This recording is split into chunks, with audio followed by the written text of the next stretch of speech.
This is your weekly celestial forecast for the week beginning November 14th, 2022. Now, on Monday, the 14th, we have the moon in the early degrees of Leo.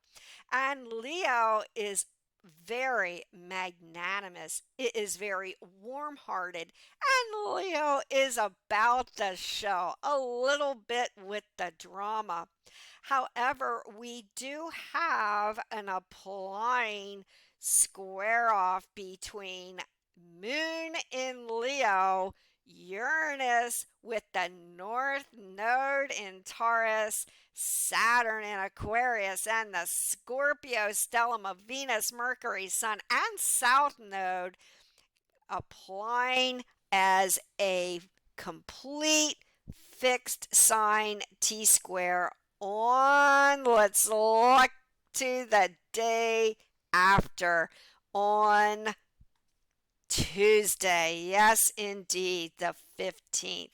So although the tension is building on Monday towards the fixity of purpose and really where we're developing some very kind of narrow-minded outlooks, and some of the tension is building within that sphere of conflict. Come Tuesday, with this complete grand cross in the fixed signs, and especially regarding the moon, we will have to just, yes, pull back a little bit with regard for the need to be right and to be very stubborn about our personal beliefs, because we will find that this will only create more disputes and discord during the afternoon on Tuesday. Yes, indeed. So,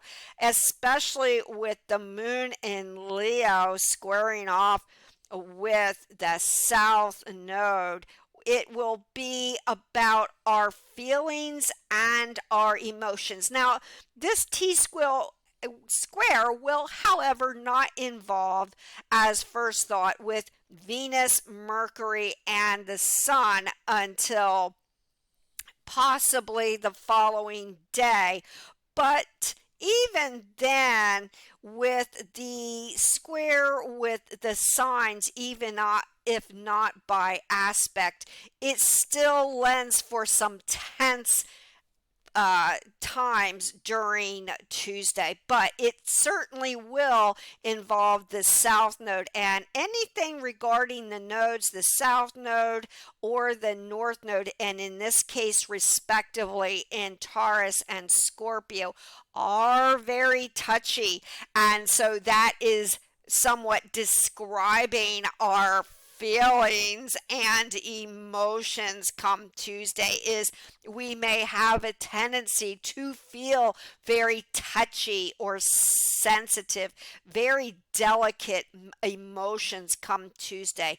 But we also have, continuing on here, Mars retrograde this week, now at 23 degrees of Gemini, and that will then make a sweet trine to Saturn. So that may kind of ease up a little bit of these tense communications come Tuesday and even going into early Wednesday. It's about being productive, kind of keeping our nose to the grindstone with regards to work, and being very detached in our actions and our communication, and not getting lost in this fixed square off with the sun signs that are going to be, yes, very stubborn indeed. The trine is all about negotiation, and because it's air, about communication. Then we have, continuing for this week, Neptune with Jupiter making a wide conjunction with Pisces, although they are both retrograde. And of course, Jupiter will then go station direct on the 23rd. But still in the sign of Pisces. So this is a very sensitive and compassionate placement, and because it is sextiling late Pluto in Capricorn, also like the air connection.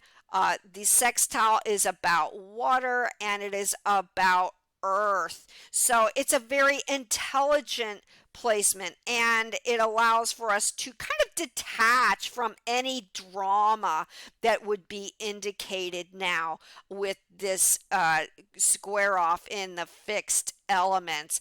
And of course, we've got the square off between the North Node, Uranus, and Saturn. So, yes, it's a time we have to pull back with the conflicts here again, with Uranus in particular, because it's about the extreme and the unexpected. So, this week, yet we can expect the unexpected with this square off with Saturn and Uranus, and of course, again, that applies within the fixed Grand Cross and fixed signs, of course. And yes, do quelch the drama if you can help it. If there's any ups and downs come Tuesday or early Wednesday. But with the Scorpio stellium and now in the latter degrees of Scorpio, it's all about transformation and change this year or this week. So what is it this week that you want to change, that you want to transform? And that may be connected with communications, Mercury. It might be connected with love, Venus in the late degree of Scorpio, and of course then headlong into Sagittarius on Wednesday. But it's still nonetheless about change, transformation, and of course where this Scorpio stellium is in your personal birth chart will be very paramount indeed, especially since now the Scorpio connection makes a sweet sextile to its own ruler of Pluto in Scorpio. So our power will be well directed and focused upon this week. And with that sextile between Pluto and the Scorpio stellium, it's all about really focusing on our personal power and what we really want to do, and digging in and taking stick to it action this week indeed. So let's look ahead to the next day, which is Wednesday, and that is the 16th of November. Now, the moon void in the sign of Leo, but nonetheless, that will remain or now apply a square off to Mercury and the Sun in Scorpio, and a wide square off to indeed Venus, the planet of love and affection, now at 0 degrees of Sagittarius. So what does that mean? Well, now that we've got Venus in Sagittarius, gregarious, outspoken, freedom-loving Sagittarius, and the moon applying a square off there because it will be going into later on the 16th into Virgo, we will have to be very much more warm-hearted with regards to our relationship. Because of the square, we may feel like our relations, especially during this week, starting on Wednesday, are rather chilly. And it's a square off, so we may be a little suspicious again, or we may have to just project more warmth to our loved one because Venus is in Sagittarius and it's about freedom, not really about closeness. And then you've got the moon going into picky Virgo, so we will have a tendency to kind of disseminate our feelings and our emotions this week with regards to our love relations. But Mercury is now at the latter degrees of Scorpio, also going to meet up with Venus in Sagittarius once again. And yes, even the sun is going to headlong this weekend into the latter degrees of Scorpio. So we've got this Scorpio Sagittarius sense. We may be on the fence this week, especially on Wednesday, between our responsibilities, our hard work, and wanting to really be on the go, because Sagittarius is a very restless sign, especially in Venus and Sagittarius, and then Mercury is going to be going there.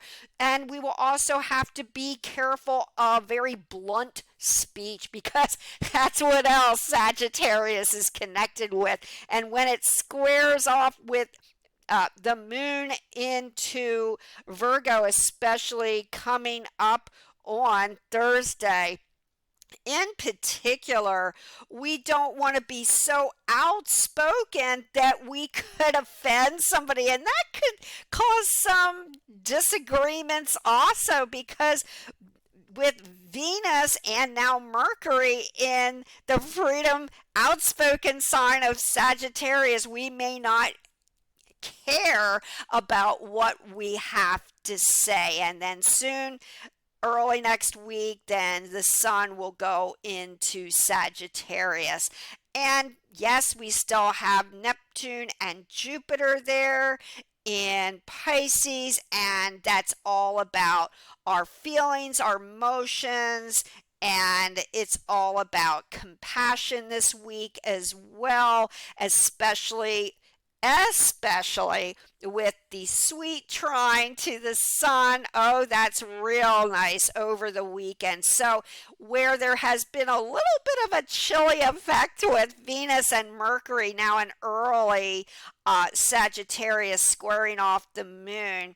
Additionally, the sun trining up with Jupiter is a very kind-hearted and compassionate placement as we go into the weekend. Yes, very giving, kind of charitable, but we still have to watch Thursday, our words, and especially since we've got, indeed, we've got an applying T-square. In fact, it looks like a grand cross applying in the mutable signs. However, not this week, because we have Venus and Mercury early on in Sagittarius, so that will be coming up over the next 2 weeks. However, there is an applying T-square with the moon, fast-moving moon in Virgo, and Mars, the planet of action, and yes,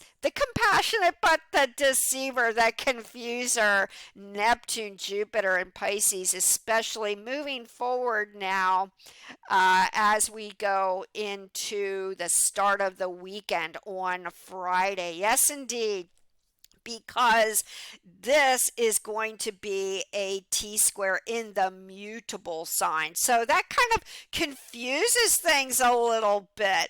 And of course, where this T-square is in your personal birth chart this week is of the utmost importance. But with mutable signs, it's about change. And when you mix this up with both Jupiter and Neptune in psychic Pisces, we may not really be sure of what we want. We might be a little bit confused, especially since you've got also Mars, the planet of action, retrograde in the mutable sign and sign of variety and chatty Gemini. So whatever we say over the weekend, we might be changing our mind later on. So we're going to say and do one thing, and then later on we're going to be changing our mind about what we want to do. So yes, do be aware and a heads up to a change in plans this weekend. This isn't the time you want to make concrete plans, because they are apt to, at sudden notice, especially with Mars, change in an unexpected way. But hey, change sometimes is always good. And it's a time that we want to really work hard this weekend and keep our focus. And again, because we've got Mars retrograde in Gemini, so we may take too much time communicating or chatting or coming and going and not really focused on our goals or our work. But hey, it's a great time if you want to kind of be on the go. But also keep your communications clear. Why? Because of mutable signs. And what again? We've got Mars in the chatty third house ruler of Gemini. So, yes, that could also bring to the forefront about secrets. So, this is the time you want to be very open and honest and not keep secrets, or maybe you're confused about your communication or how somebody feels about you in particular, and you've got to kind of wave through all this uncertainty and confusion with the Neptune connection. So let's look forward to the weekend on Saturday. Yes, indeed. And that will be Saturday, November the 19th. And now the moon moves into peace loving Libra, very more detached Libra, more harmonious. And now we're looking ahead to, especially on Sunday, an applying grand air trine. So that's going to help kind of clarify some of that day before mutable sign confusion with the T square between Gemini and Mars and the Neptune Jupiter connection with Pisces and the moon in Virgo. So now with an applying grand trine, wow. Well, what is air? Air is all about communications. So where we were confused the day before on Saturday, or on this day of Saturday, on Sunday, and let's just flip forward to Sunday here, the final day, it will be all about really fast and furious discussions, intellectual discussions. And this is very good because Saturn loves to intellectualize Mars. This also helps Mars retrograde in Gemini, likes to communicate ideas as well. And with the moon now in Libra, it's all about cooperation and balance and harmony. So indeed on Sunday it's going to be much more harmonious, yes. But we also have an applying square off the following day on Monday, which is for next week, with the power planet Pluto. So the following day on Monday, we're going to have to watch for any kind of unexpected power plays and discord starting off the following week. But yes, now we've got still Mercury and Venus in freedom loving Sagittarius, and soon in a couple days the sun will meet up with both Mercury and Venus. So that kind of gives us a more lighthearted atmosphere, even though later on over the next couple weeks there is an applying grand cross with the mutable signs. But right now with Venus and Mercury there, that also lightens some of our humor and it lightens our discussions, and it also gives us a little bit of space within our love relationships and all of our communications. So that's a very lighthearted placement indeed. And jumping back a day on Saturday, let's go look back to Saturday indeed. Then we have that day, we have a sweet sextile between the moon and Mercury and Venus. So that's a very trusting placement. Also in its way, again, we're talking a sextile here between air and fire. So that's a very positive influence with love because it's about our enthusiasm. And Venus and Mercury in Sagittarius, yes, can be a bit outspoken and to the point, but with the moon in Libra there, that kind of balances out our speech and our communication on Saturday. So even though it may be a bit difficult between Mars and Neptune, the deceiver that day, there's some good aspects between Saturn and Mars in Libra, and then of course the grand air trine on Sunday. But nonetheless, Saturday, it's kind of filled with humor and cooperation. So on Sunday, let's just look ahead. Yes, we've got that sweet trine, grand trine with air. So we are going to be involved possibly even with some research or study now or very lively discussions. And that is a great aspect to finish up the week starting November 14th. So until next time, next week, celestial forecast, many, many blessings.